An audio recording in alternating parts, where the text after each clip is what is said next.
So for those of you that's never had an out-of-body experience, you might wonder, how does it feel to have an out-of-body experience? What is an out-of-body experience?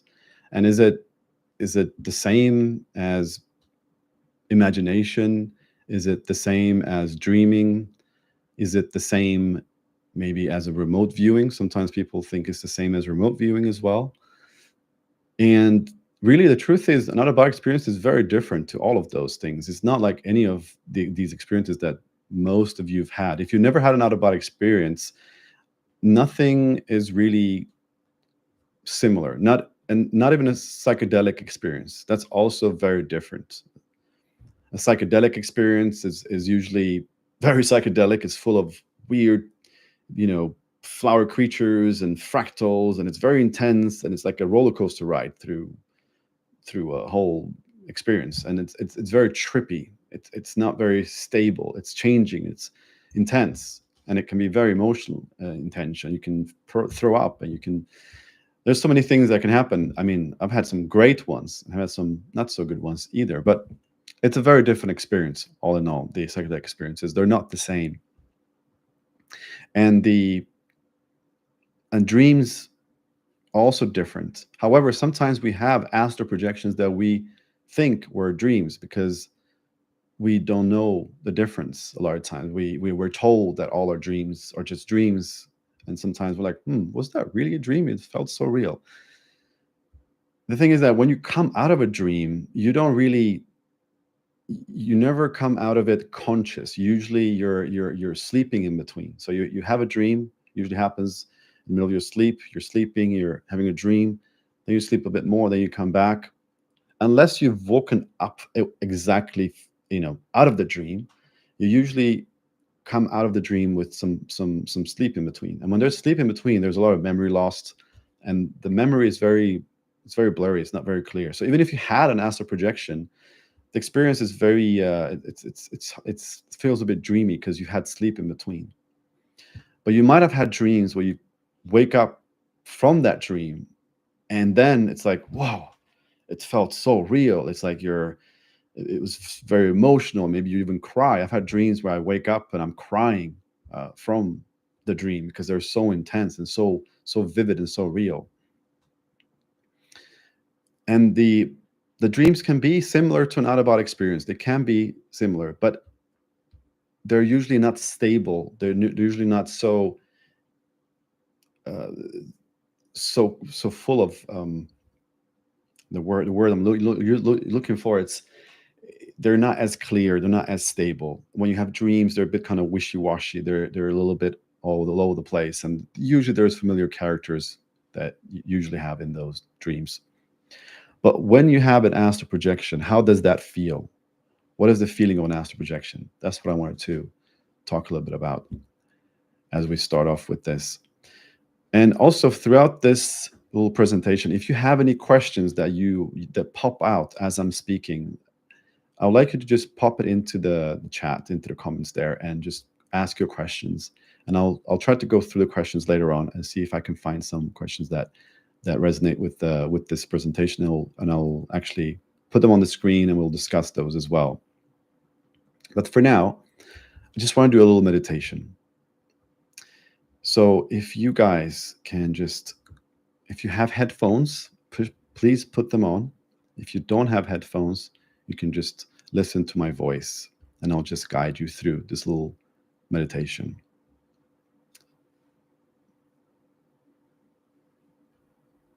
So close your eyes.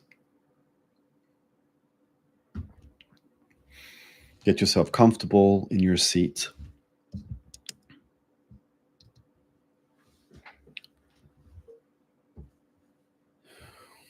Allow yourself to just sink into your seat.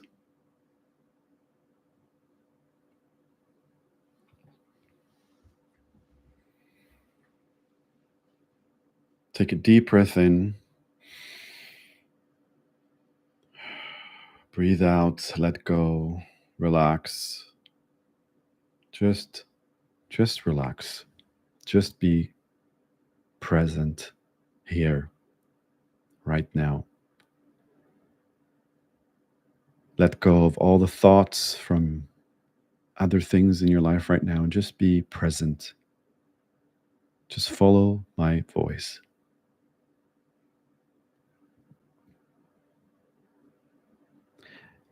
And I want you now to just imagine that you are lying in your bed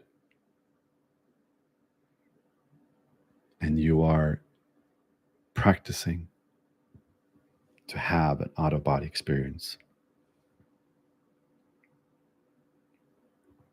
You're putting on your headphones, you're putting on your eye mask,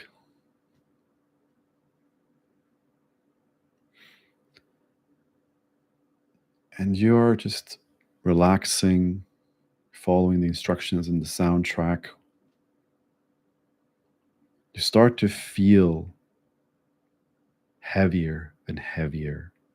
Your body starts to feel heavy. Your shoulders start to kind of sink down. This meditation right now is not supposed to get you out of body in like right now. It's more supposed to just give you a taste for what it would feel like to have an out of body experience. So don't worry if what I'm saying isn't actually happening right now for you. We're just imagining it right now. Just just in our imagination. That's all we want to do for now. Just to get a sense for what would feel like to have an out of body experience. So as you're relaxing and you let go and you're lying there and you're practicing, you start to feel your body starts to get heavier and heavier. And it comes you get to a point where you no longer know if your hands are pointing up or down, or if your legs are left or on the left side or on the right side, or you just start to lose awareness of your body. And you know in that moment that your body has fallen asleep. And this is quite a unique point that many people that don't practice this actually never get to experience the experience of having the body asleep while you still have some sort of awareness of what's happening. Usually, people's minds fall asleep before this takes place. But you are an astral projector. You're practicing this. You know what you're doing. You got your body to fall asleep. You're like, great, check. Now my body's asleep. Now I just have to get a bit deeper. And so you keep getting deeper and deeper and deeper. And suddenly, at some point throughout this experience, you start to notice maybe some weird buzzing sounds in your ear.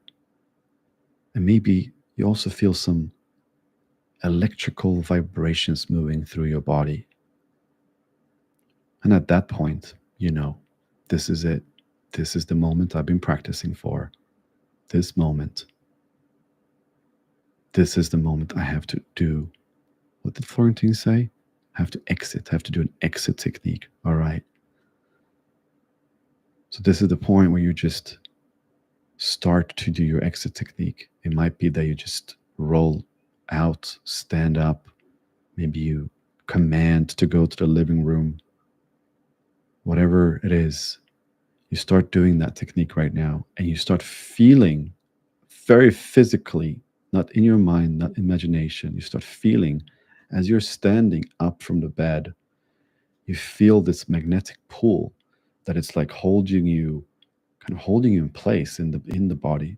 Sometimes this pull can feel so strong that it feels like you cannot actually go anywhere, but you keep pushing and you've noticed that slowly, slowly, slowly you're moving, you're making progress, you're moving forward. And so you move and you move and you move and you start grabbing with your hands. In this case, it's your non physical hands. You start grabbing maybe the furniture next to you, the chair next to you, or maybe it's just crawling on the bed, just crawling away from the body. You feel how it's kind of holding you back with this magnetic pull, but you just keep pushing and pushing. And you're feeling how you're separating.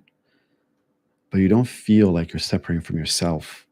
You're feeling like you're just moving away because you, the real you, is now moving away from the physical body, the part of you that's just temporarily here in the physical. And you're moving away and you're feeling how you're now moved a few meters away from the bed.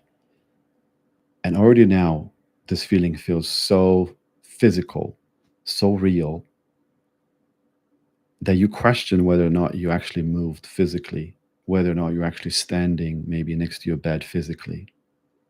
This happens to a lot of our students that in this moment, they're like, it didn't work. I'm physically standing up. It's so real that you cannot tell the difference between physical reality and non-physical reality sometimes. Sometimes it's so much the same. Other times you can definitely tell that it's a different experience because it feels different. You feel lighter. You're kind of flowing away. You're not feeling that you're sort of the weight of the body is not there. You're kind of more flowy in that sense. And as you move away from the body, you're touching the wall next to you and you can feel the texture of the wall. You can even push your hands into the wall and you feel them penetrating the actual wall itself. And you can move your hands inside of the wall and you can feel the cables and you can feel the different materials in the wall. And it's so physical, so physical. And then you decide to just move towards the door. And at this point, usually you don't have any vision. Our vision is usually dark in the beginning. So you have to command the vision to appear. You have to say things like commands like awareness now, vision now, clarity now. These classical William Buhlman techniques, right? And then you start seeing, eventually you start seeing everything around you. And it's so clear, it's so vivid. And in that moment, you're gonna have this moment that we all have where we're like, wow, this is insane. This is so real because it is real. We're just so shocked by it because we're just shocked by it, but it is real and we're seeing it in that moment. We're like, wow, okay, this is what people talk about. This is definitely not like imagination. This is real. And then you decide to just float towards the door, float through the door, maybe out on the garden that you have there, maybe in front of your house. You decide to fly above the house. And you look at your neighborhood from above and you're seeing the sunlight, you're seeing the garden, you're seeing your house, you're seeing the tiles, the neighbor's house. You might see things you haven't seen before about your house of the neighbors, which of course you can come back and check it the next day and look at it and see, did you see that thing the same way? And you're looking around and you're just mesmerized by how beautiful everything is and how you feel in that state. The feeling is so profound. It's this feeling of ultimate freedom. You can go anywhere you want. You can do whatever you want. You're weightless. You can fly. You can create things with your intent, like instant manifestation. You can create things with your hands and you can heal things. And in that moment, you might decide to go and meet with the spirit guide and you feel this rushing movement that just takes you takes you away to another place. And it really feels sometimes like a roller coaster, like you really feel that pull as you're moving through space really, really fast. And suddenly you're in a different location altogether. And there you have this beautiful spirit guide that might be waiting for you, where you can just talk about yourself, your life, your mission here, your purpose. Why did you come here? Are you on the right path?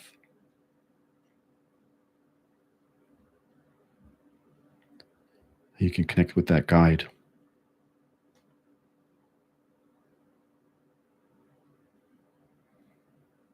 And everything feels at least as real as a physical reality. You can look around, You see things, you smell things, you taste things, you it's very much like you if you're in physical reality in terms of how real things are, and in terms of how you control it. You're able to look around just like you do it in the physical. You can look left, right, up, down, but you're just in a different reality in this time, in this moment, and you're fully there. You're not just half there and half in your body. You're 100% there. Like your consciousness, you're there.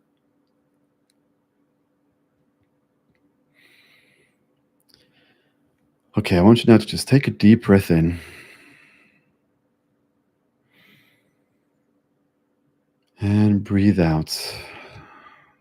Let go and return back now to your body. In your imagination, return back, come back into your seat, sit down, be aware of your seat where you're sitting right now. Feel the chair, feel your awareness inside of a room. I know you want to continue that experience, but I have to bring you back now. Sorry. You're back now into your seat and you're now present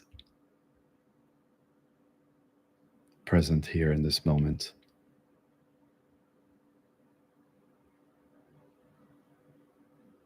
And when you're ready, you can open your eyes.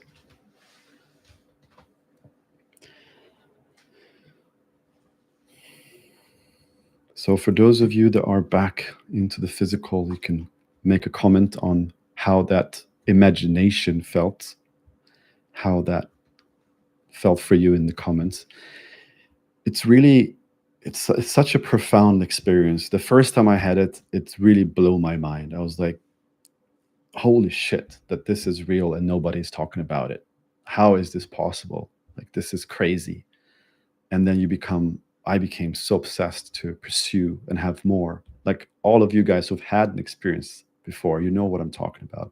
Once you had one experience and it opens you up to the possibility that this is actually real, it's not some fairy tale or a religious belief. It's it's just so profound and it's so real. And then you just want to go back, you just want to have more experiences, and you want to go further and further and explore more and understand more and grow more and heal more. And all of these things are interconnected. And you can bring all of that back into this experience.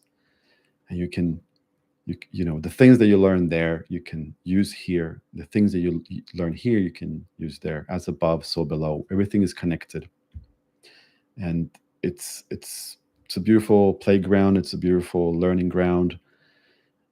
And it really helps us to just kind of step out of this serious physical mindset that we a lot of times get into, that the world is so serious and so we have to worry about this and worry about that, and actually just step into the magic that's all around us. It really gives you that magic back that we used to have as kids, that we are like really uh, we knew as kids that there was magic in the world, and then society kind of took it away from us a little bit, you know. But with this practice, I really feel like we're stepping back into that magical essence that we really are. And it's so beautiful. And it feels so good to know that the magic is real. It wasn't just some kid's dumb imagination. It was real. We knew it back then. And many of us have experiences as kids. We have these experiences from childhood, many of us, and then our parents tells us it's just dreams, don't worry about it, go away, focus on school, focus on more important things. But we knew that there was something there, we just didn't know what it was as kids. I really hope that the parents that are going to be teaching kids today, hope more and more parents will be very careful with this, a bit more observant with their kids, and actually let them explore these experiences more and encourage them to learn more about them, and not try to stop them and just tell them that's just dreams and they're not important. Just allow them to really use their imagination, and to use their experiences to have more experiences, more connections with these other realms that we are already connected with. Hmm. So I'm getting a I'm getting some questions here as well. All right, I can take one question here. So we have a question: how do I avoid falling asleep? Well, falling asleep is definitely the first thing that I think many of us have to deal with, like not falling asleep essentially. How do we not fall asleep? Because we're doing a practice that is getting us so close to sleep. Because this is designed this little graphic here to show you the different brainwave states, but we have the beta here, we have somewhere here, we have alpha, theta, and then delta. Delta is when we're sleeping, and we have to get into theta, and theta is so close to delta. Obviously, there are neighbor frequencies there. When we get there, it's very easy to just get sucked into sleep and fall into this unconscious state where we don't no longer have control.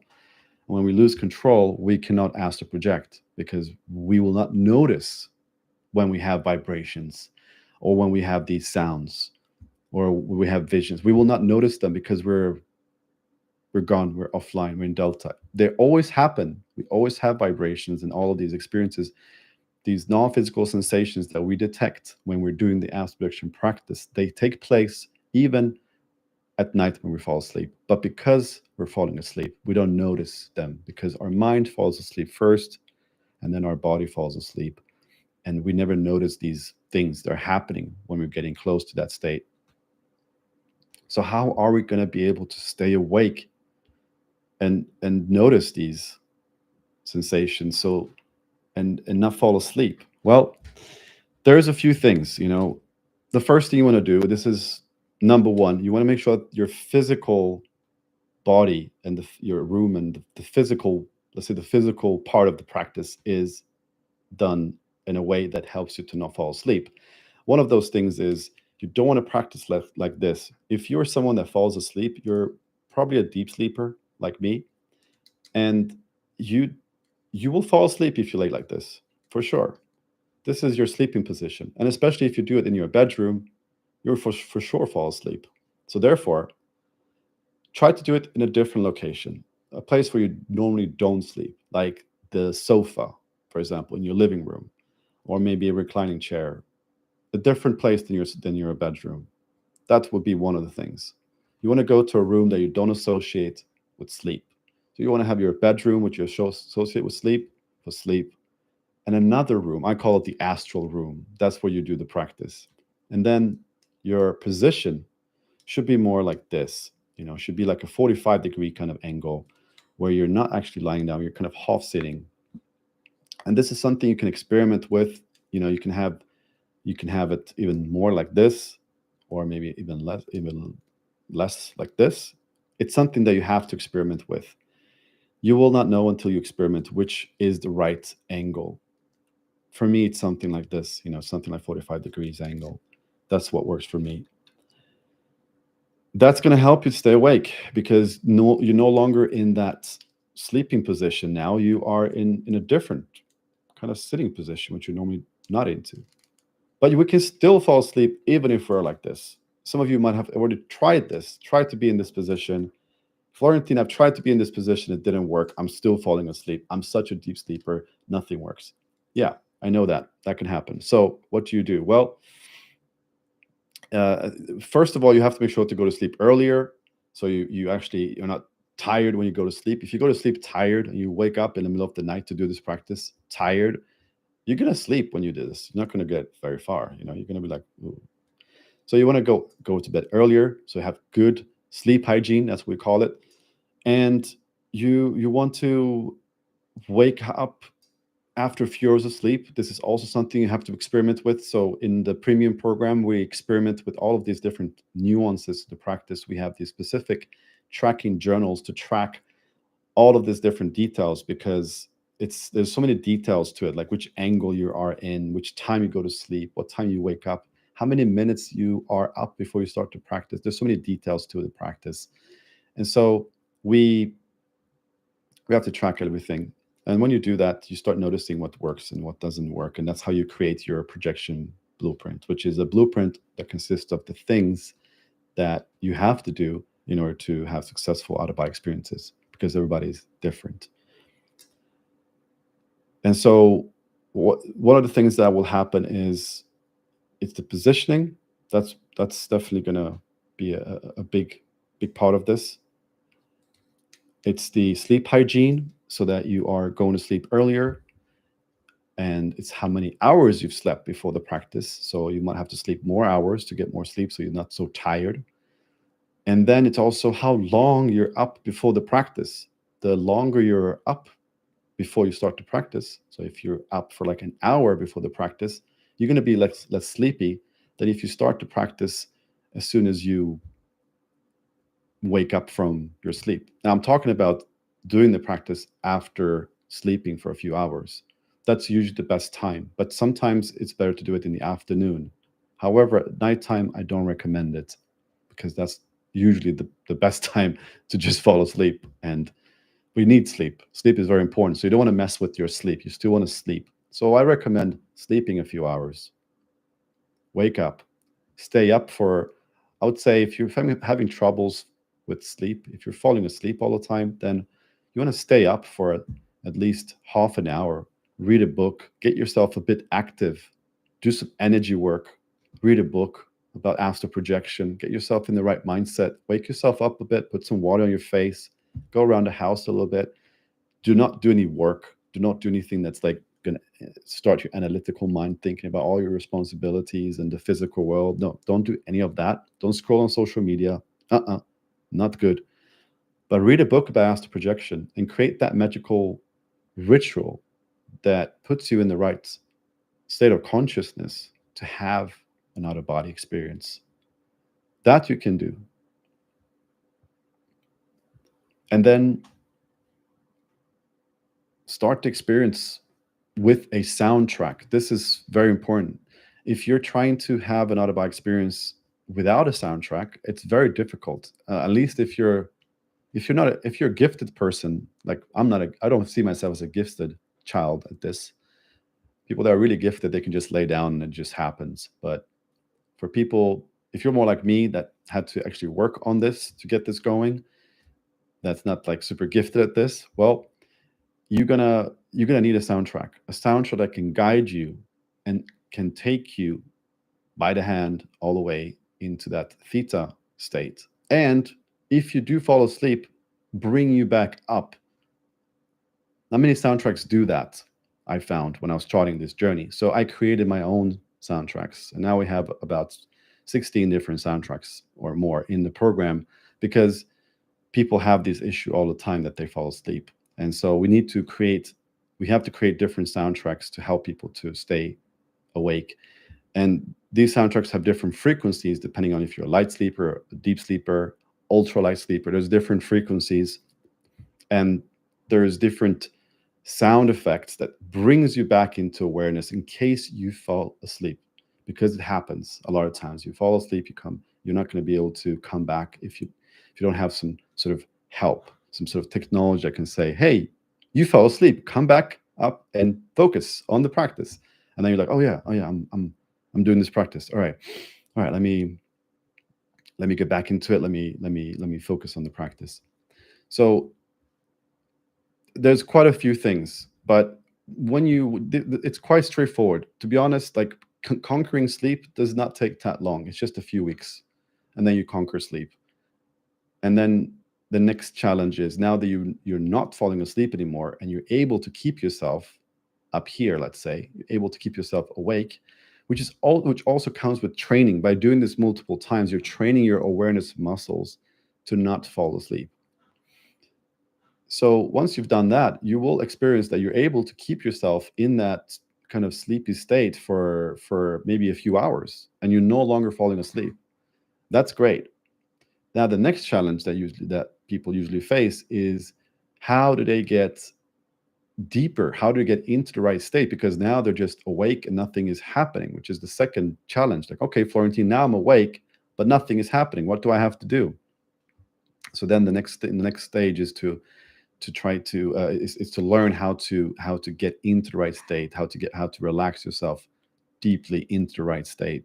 And for that, I've created something called the sync breathing, which is a specific type of relaxation technique that allows you to step deeper and deeper and deeper and deeper systematically into the right state without losing awareness. And that's the tricky part, because a lot of times what happens when we relax, we lose awareness, we fall asleep. So, how do you get into these deeper levels of consciousness with control without falling asleep? Well, that's where the sync breathing comes in. That's where we learn how to use this specific, it's a breathing, it's a relaxation technique that allows us to sink deeper and deeper systematically. And then we get into the right state with conscious controls that we can project from there.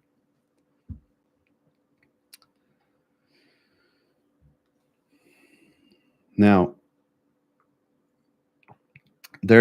I've been talking a lot about the direct method, which is one of the three methods that we teach, and is one of the most common methods that most people know of as well. It's through meditation, being awake, meditating yourself deeper and deeper and deeper into that state, and then projecting from there.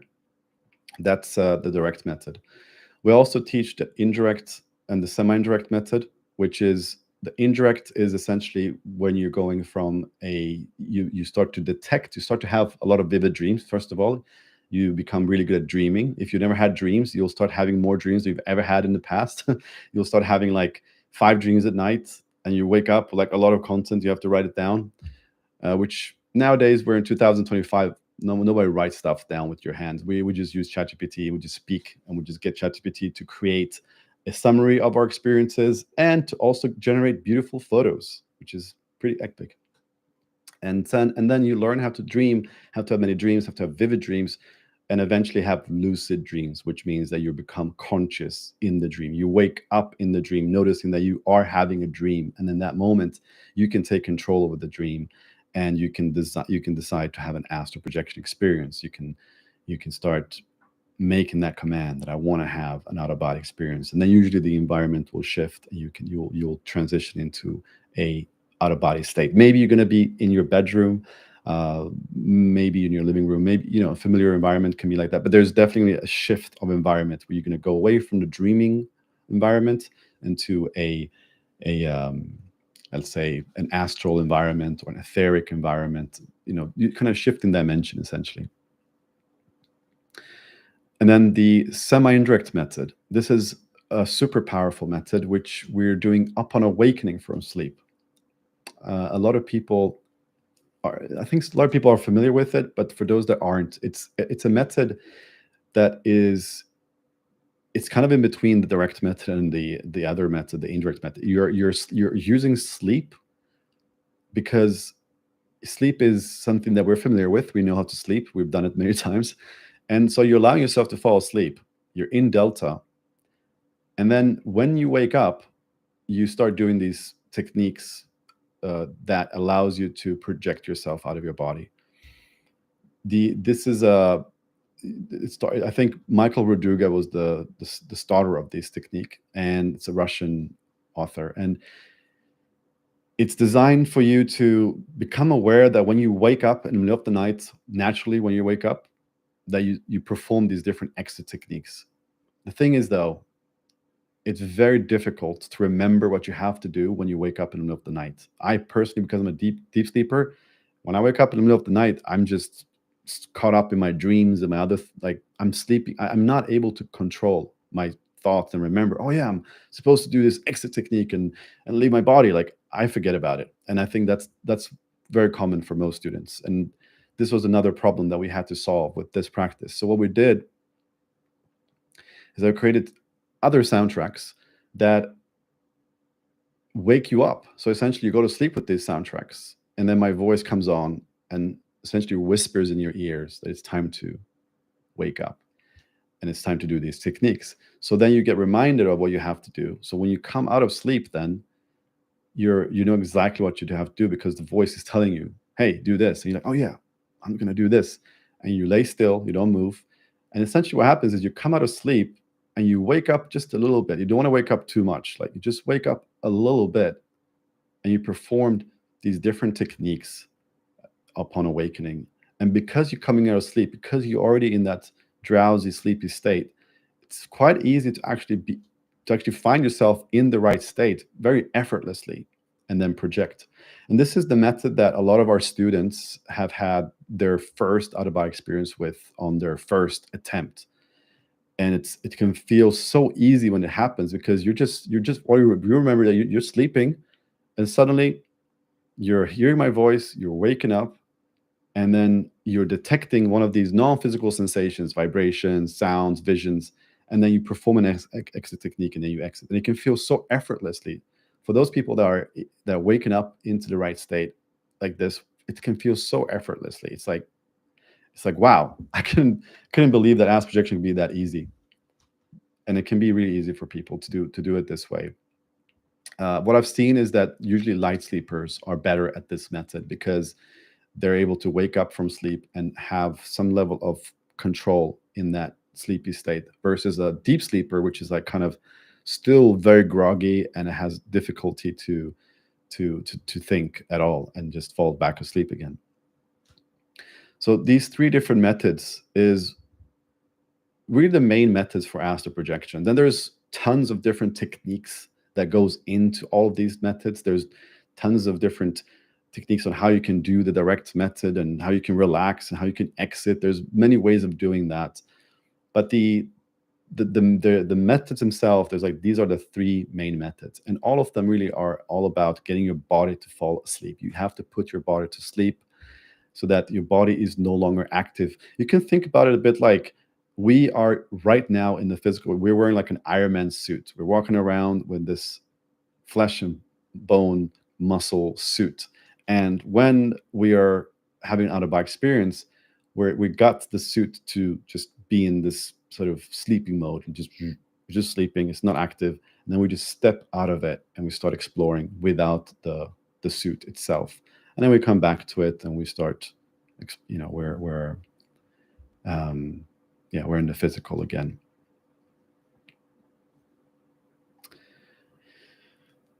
So, okay, any questions about this so far? I'm happy to take some more questions.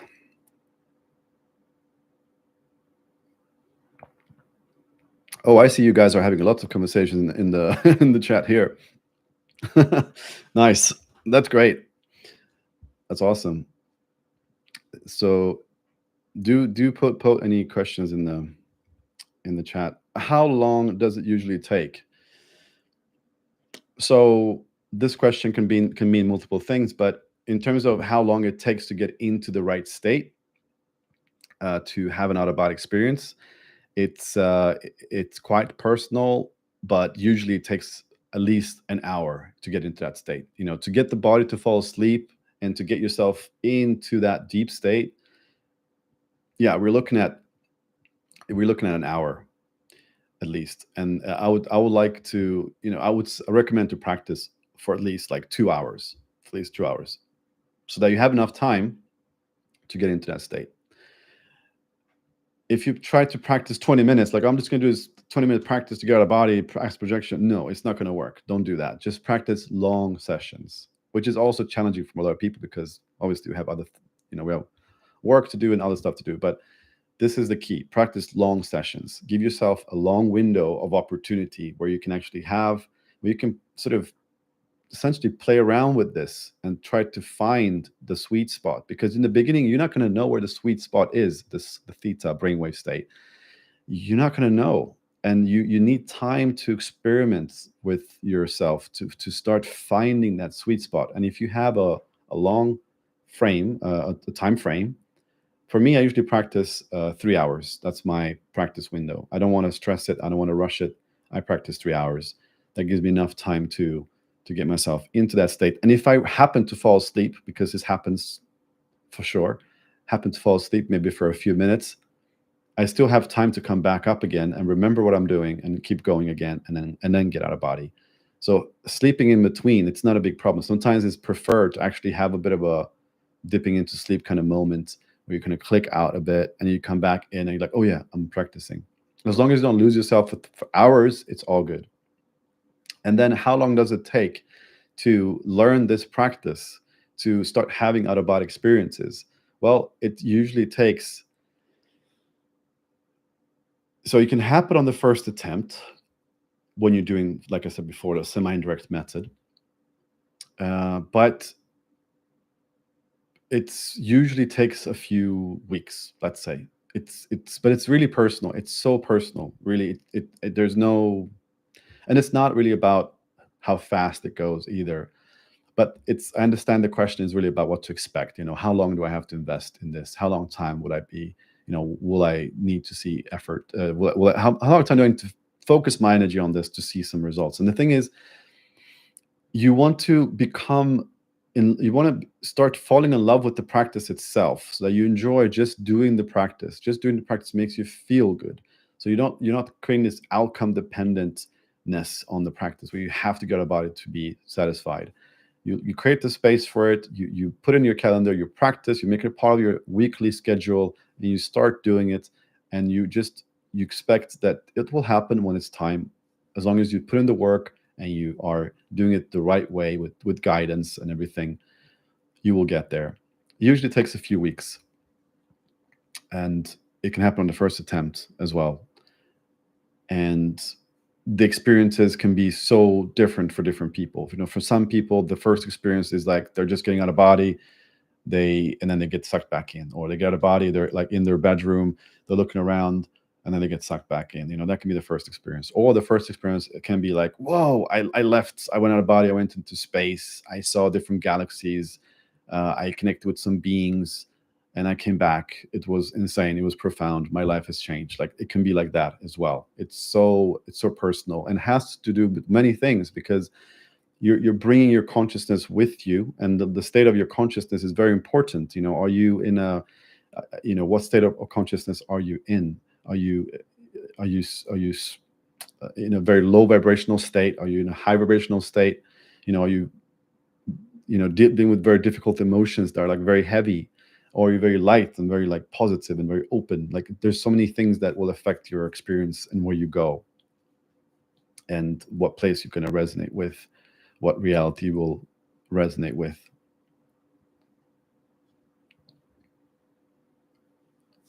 And your state of consciousness, which is also something I wanted to talk about, is, in order to have the experience itself, you have to be in a state of complete letting go, allowing the experience to happen, surrendering to the experience. Do not try to control the experience. I mean, when you are practicing, when you're out of body, you want to control it, because you're going to have a specific intention, like you want to go and see your spirit guides. But when you're actually doing the practice itself, you want to be in this very relaxed, completely surrendered state, where you're no longer trying to control this or that, or do this, or like not trying to be in your mind analytical about what's going on, trying to force a specific outcome. You're kind of like opening yourself up to the universe. You're just saying, I completely surrender and let go to whatever is going to happen. Let go of any fear, any worries, let go of any control. Just completely surrender and let go. That's the state of mind and emotional state that you want to be in. That's gonna make it happen. You cannot be in this, I have to get it done right now, go get it. Like, you cannot have pressure onto this experience. It's not going to happen with pressure. You cannot pressure yourself. It's just not going to happen. That's why it's also important, when you're practicing, that you are loving to yourself, that you don't pressure yourself to practice all the time. Like, some people can practice too hard, but they just practice all the time, and they're just trying all the methods day and night. I'm trying the semi-direct method at night and the direct method in the morning, and I'm doing this, and like, no, whoa, slow down. Like, you're pushing too hard.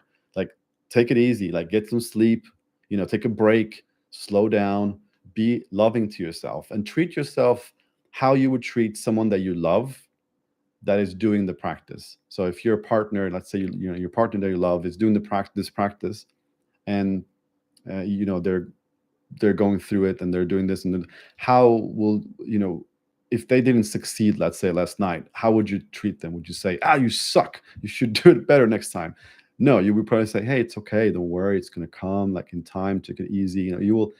you have this soothing conversation with them about how it's, take it easy kind of thing. You want to have the same with yourself. You want to speak to yourself in a loving, caring way and be loving to yourself when you're doing this practice, so that you don't put that stress and pressure on yourself that it has to happen right now. That type of energy does not help you to get a body. It's not going to put you in the right state of consciousness.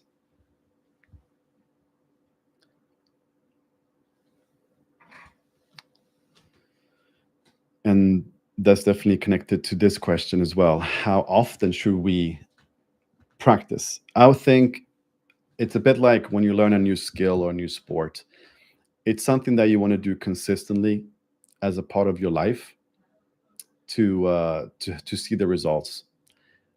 Like, I would say at least 3 times a week, practice of 2 hours. It's a good idea. 2 3 hours practice 3 times a week. Just like when you practice any skill or any sport, in order to see muscles, if you're going to the gym, like it's like 3 times a week kind of thing. It's the same with this, like at least 3 times a week, maybe every second day, if it's possible, if you have this possibility, even better. Definitely have a day of a break in between where you can sleep, where you can just not push it. You can also do it every day. The thing is, it's not so much about how often, it's more about your mindset. If you do it, how your mindset is, because you could be doing it every day if you are in a good mindset. If your mindset is like, yeah, it's okay, I'm just practicing, I have no pressure, I'm practicing, oh, it didn't happen today, no worries, might happen tomorrow. I'm enjoying the journey, I'm enjoying the practice itself. I'm just going to practice again tomorrow. It's going to be great. I need to practice again the next day. Maybe nothing happened. No worries. You look at the practice, you fine tune the practice, you find a way to change something about it. You try again the next day. Not happen. The next day, nothing happened. Okay, you try again the next day. As long as you stay in a good state of mind, where you don't start to beat yourself up, it's all good. You can just keep going. But the problem is that most people start getting very frustrated as soon as it didn't work twice in a row. They're like, "Oh, it didn't work. Damn it!" They get frustrated. When frustration kicks in, you need to take a break. Like, take a few days break, or take 1 day break and just don't practice. Just sleep. Do something else. Don't push it. So it's so much about the mindset around astral projection in general. So if you can it's really cultivate a very positive, open mindset, a mindset of just allowing it to happen. Don't pressure it. If you can be in that mindset, then you can keep practicing as often as you want, and just make sure to get sleep in between, so that you don't get too exhausted. Because if you're too exhausted, you'll just keep falling asleep and have no control, because you're just sleeping and sleeping and sleeping. Whew. Okay.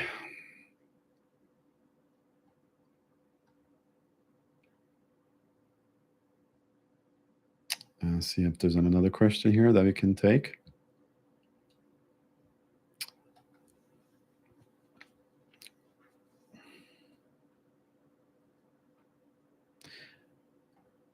This question: do you have a CPAP machine? I guess this is a conversation you guys are having.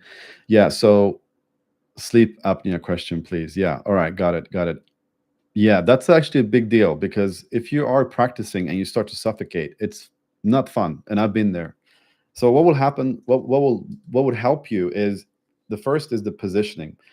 If you're like this, your sleep apnea will be very severe. You'll be suffocating quite a lot. If you're like this, however, you will find that you can breathe much easier. But the problem is, when you're like in this position, you have sleep apnea, and this part gets very relaxed. What happens is that your jaw will open. It'll kind of like open like this, and when that happens, you you will start getting a very dry mouth. So what we use for that is essentially like a chin strap, just like this cheap Amazon cloth you buy to just attach your chin, so it's closed, your jaw, so it's closed like this. And then that means that even when you relax deeply enough, where your body goes to sleep, your jaw, your mouth will still be closed, and you will not get dry in your mouth, and you can still keep going with the practice. And sleep apnea problem will be much less when you're in a sitting position.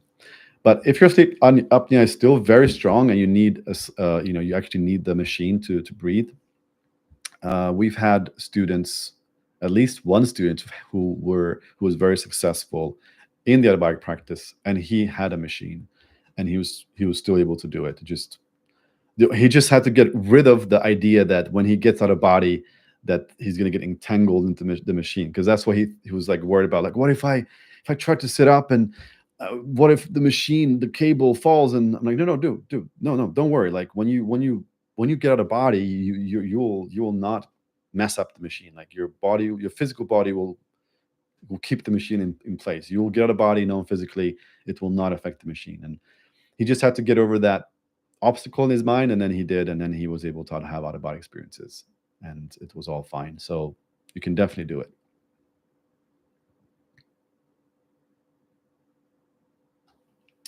Nice. So for all of you guys that are here, obviously you guys are super interested about having out of body experiences. If you haven't joined the premium yet, what are you waiting for? This is where we help you guys on sessions like this, but it's not just like this where you just type things. It's like a coaching session where you come on with your camera, you can speak, you can talk, you can express, you can talk about your practice and what's holding you back, and we can talk about all of the details and troubleshoot. And this is the one of the most powerful things with the program. Yes, we have the most powerful sound technology. Yes, we have the most powerful program in the world.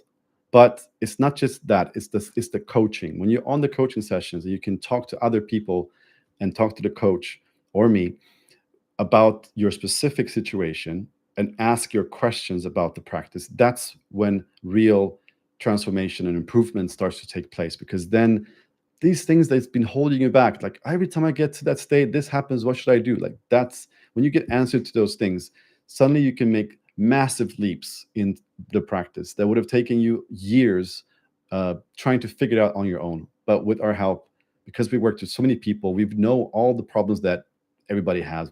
I've had most of the problems myself, and I've worked with so many people now that I've seen all the problems that they have, and I've solved it for them. We have so many solutions to all the problems. We even have hypnotherapy in the platform for people that have fears or limiting beliefs that might hold them back, which is essentially subconscious issues.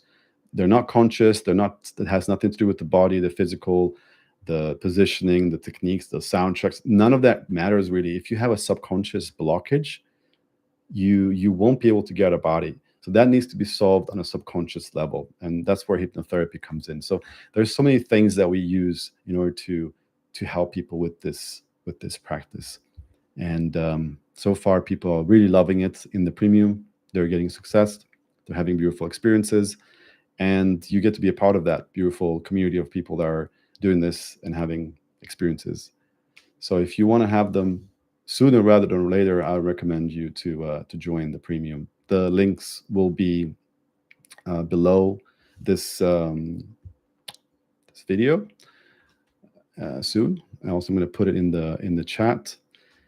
Essentially, what you do, you'll book a call with me. It's going to be free guidance sessions where we're going to be able to talk about your journey, your experience with astral projection, what's holding you back, what problems you have with it. Maybe you haven't even started it. Maybe you don't know how to do it. Doesn't matter. We can help you. And you're going to talk to me personally. We're going to talk, and then we can solve it for you, and you can start having out of body experiences. So I'm going to post that link right now in the chat for you guys.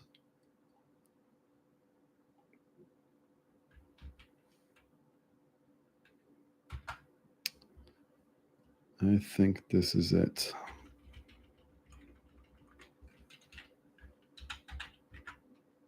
Oh, maybe this one will be better.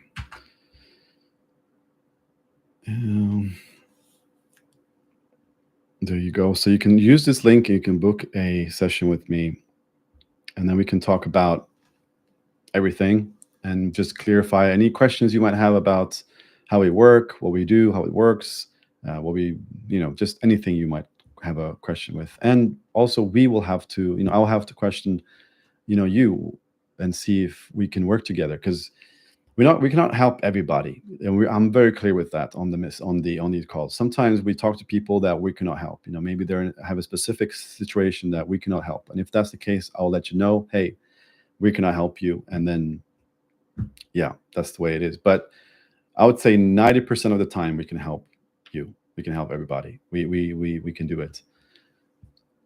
So don't worry. Just book the call, book the session, and we can talk, and we can solve these things, and we can get you going into the astral soon rather than later.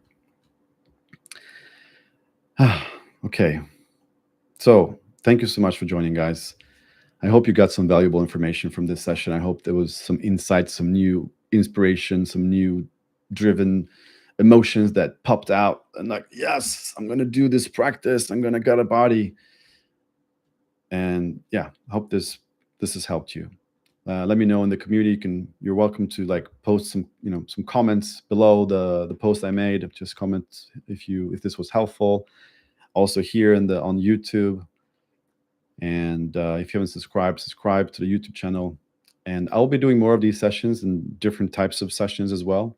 So I will see you on the next ones. Take care.